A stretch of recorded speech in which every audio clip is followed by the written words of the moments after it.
Welcome. I'm Tim Lindsay, the superintendent of the Virginia Robinson Gardens in Beverly Hills, California. Today, we're in the Italian Terrace Garden where we're going to focus on the historic trees that were planted over 100 years ago. And if you can imagine, this property didn't have a single tree on it when it was bought in 1911.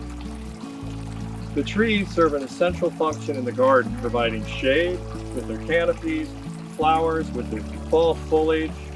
When they first bought the property, there wasn't a single tree on it because it had been overgrazed by first cattle and then sheep. The trees we're looking at here are the Magnolia Grandiflora. The flowers are produced all summer long and they're very fragrant, and these white flowers are sometimes used inside the house. This magnificent hibiscus tree was sourced in Kauai while the Robinsons were traveling. It's not only albino, completely white, but it has a magnificent fragrance.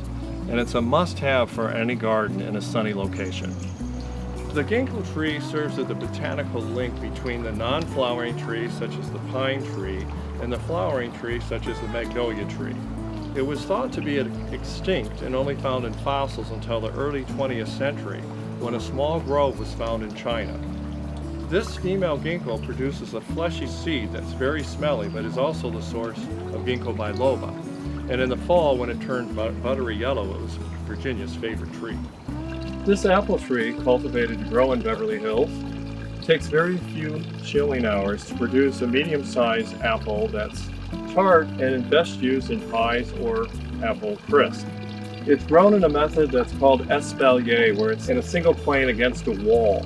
And it takes up very little space, and it actually uses the heat that's given off by the wall at night to accelerate its development, so it's ripe about a month before those growing in the orchard. This magnificent coral tree behind me was sourced by a seed when the Robinsons were traveling in South Africa. It grew here until it became noticed by some city staff who were intrigued with its orange flowers that come in February and are magnificent against the blue sky. They wanted to know more about the tree and if they could propagate it, which they did. And the offspring of this mother tree are all along West San Vicente and still grow there today. It's such a beautiful tree, it was later designated as the official tree of Los Angeles. Trees provide an important function in the landscape. They're the backbone. They give structure, they provide shade, they provide flowers, seasonal color. And if you question the use of trees in the landscape, I'd like to remind you of a Chinese proverb that is the question, when's the best time to plant a tree? The answer, 20 years ago. When the question is, when's the next best time to plant a tree? The answer is today. We hope to see you soon to enjoy the historic trees of the Virginia Robinson Gardens. Thank you for joining us at the Virginia Robinson Gardens located in Beverly Hills, California. If you'd like to join us on one of our daily tours, please visit us at www.robinsongardens.org.